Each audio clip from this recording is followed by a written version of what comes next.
はい。皆さん、こんにちは。海外在住トレーナーのようです。今日はですね、前回アレルギーについて解説したんですけれども、僕が実際に患って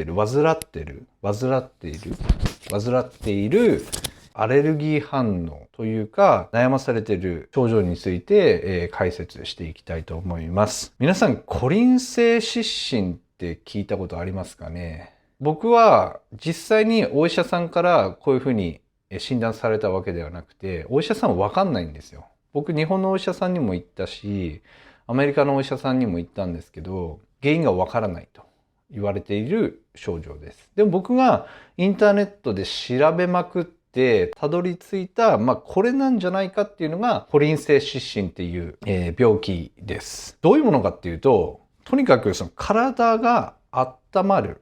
体が例えば朝起きて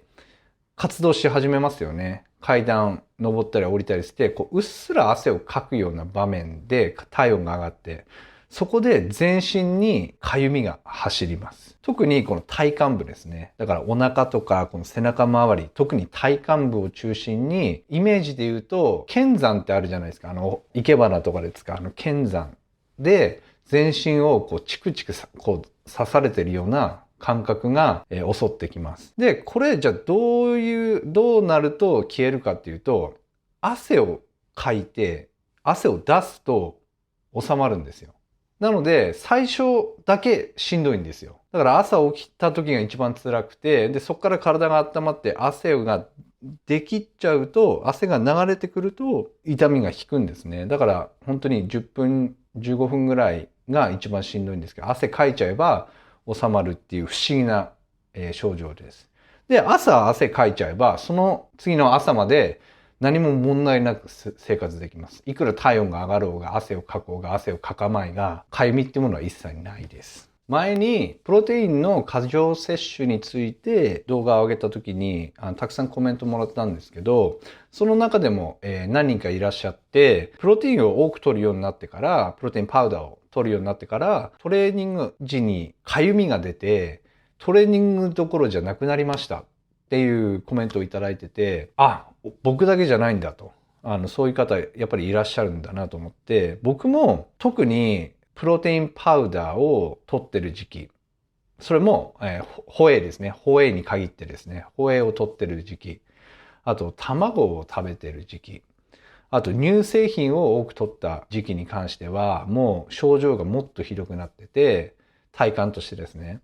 なので、この3つ、特にこの3つが僕のこの症状のトリガーになってるんじゃないかなっていうふうに思ってて、じゃあ、僕が前にやったアレルギー検査の結果を見ると、卵、卵白出てるんですよ。卵、卵白、アレルギー出てて、あと、ホエイ、乳糖ですね。も出てました。で、チーズも当然乳製品で乳糖入ってるんで、やっぱり少なからずこういう食品を食べることによって、何かしら体が反応してるんじゃないかなと僕は今思ってます。今年中にやる予定です。バンコクに行った際に腸内の細菌の検査とアレルギー検査をやる予定なので、本当の原因っていうものを今後も追っていきたいなというふうに思っているので、これに関してはちょっとシリーズ化というか、ちょっとまだ僕も悩まされている状態なんで、いろんな治療法とか検査方法とか、そういうものも今後紹介していこうと思うので、こういう体の痒みに悩まされている人は、ぜひチャンネル登録していただけると、何か参考になるのかなというふうに思います。日本のお医者さんに行った時なんかは、ちょうど冬の時期だったんで、この体が冷え切ってる状態です。毛細血管が外気が寒いので収縮している状態で、そこから体を動かしたり温まったりすると毛細血管が一気に開くんですね。そうなった時にちょっと、チクチクというか痒みが走るのは普通ですよって言われて、いや、そういったレベルの痒みじゃないと。これは何かしらそういうものじゃないですよって言っても、日本のお医者さんって、いや、普通です。問題ないです。大丈夫です。で終わりだったんですね。今考えると本当にそれがプロの仕事かなって僕は思うんですね。医者っていうプロ、資格を持った仕事なのに、なんか全然自分で勉強もしてないんだな。知らないんだなって、お客さんがそういうふうに言ってるのに、それに対して、やっぱり全然聞く耳を持たないっていうのは、僕はその別な業界ですけど、プロ、資格者として、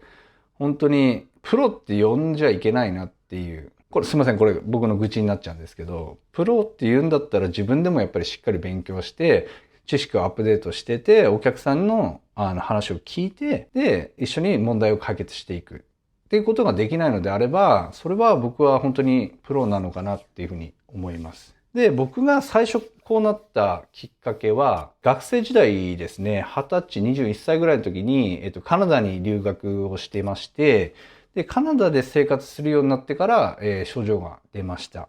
で、やっぱりカナダってやっぱり素晴らしい国なんですけど、やっぱ食生活が欧米の食生活なので、まずその欧米の食生活が自分に合ってなかったのかなって今振り返ると思います。やっぱりどうしても小麦。小麦ってやっぱりアレルギー出やすいんですよ。グルテンが入ってて、アレルギーが出やすい食品なので、それをやっぱり中心に食べてた。あとやっぱりチーズ、卵を食べる量が圧倒的に日本にいた時よりも増えたんですね。乳製品。で、当然、ジムにも通ってたんで、プロテインはしっかり取らないとっていうので、プロテインパウダーも取ってたので、やっぱりそういった食生活が、この症状のトリガーになったんじゃないかなと、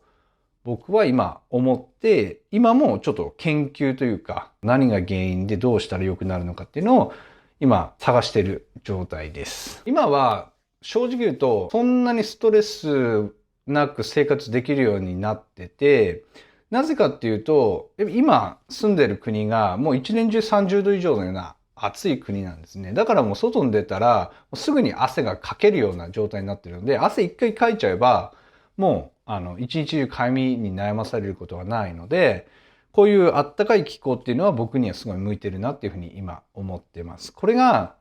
日本とか僕がいたワシントン DC とかだと四季があって冬って結構寒くなるんですよね。でそうなるとやっぱりもっと汗をかくっていうのが難しくなってくる。一回汗をかけば楽になるんだけど冬なんてね、ジムに行ってしっかりトレーニングをしていかないと汗をかくタイミングってないじゃないですか。僕の今生活してるところってもう外に出て5分も歩いてたらもう汗だくなんですよ。だからこういう環境っていうのは今の僕にとってはすごく体には優しい環境になっているかなっていうふうに思います。で、僕が今言えるアドバイスとしては、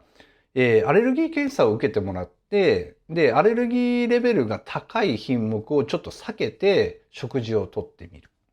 そうすると、やっぱりそのトリガーになってる食品を避けることによって、そのリスクって下げられるんじゃないかなっていうふうに思っています。で、あとやっぱり汗をかく習慣を作るっていうことですね。僕の場合はやっぱり毎日ジムに行って汗をかいてるし、やっぱりそれがすごくその痛み、かゆみの軽減につながってるなっていうふうに思います。なので、僕が1週間とかジムに行けない期間があると、やっぱり症状悪化します。なので、ジムに行き続ける、汗をかく習慣を身につける。ジムに行かなくてもいいです。ウォーキングでもいいし、とにかくこう汗をかく習慣っていうものをつけると症状が楽になったと僕は体感しています。で、前回動画でも上げたんですけど、アレルギーの品目って変わるんですよ。アメリカだと7年サイクルで変わるって言われてるので、7年都度にアレルギー検査を受けて、今の自分の状態を知って、また食生活見直しましょうっていうのがあるので、特に体作りやってる人って、ね、鶏、卵、米、ブロッコリーとか、もう一定の少ない品目をひたすら繰り返し食べ続けるっていうような生活になりがちなので、どうしてもやっぱそのリスクって高まりやすい人たちなんですよ。なので、そういう人たちにも、とにかく痛み、かゆみがなく問題なくやれてるのであれば問題ないんですが、人によっては僕みたいに問題を抱えてしまう人もいるので、そういった人たちの助けになれたらなと思って、こういう動画を撮ってますので、皆さんもこの動画参考にしていただいて、自分のかゆみがもし出てるのであれば、その改善に少しでもお役に立てればなと思っています。今後もこれについての動画は撮り続けていくので、チャンネル登録と高評価の方よろしくお願いします。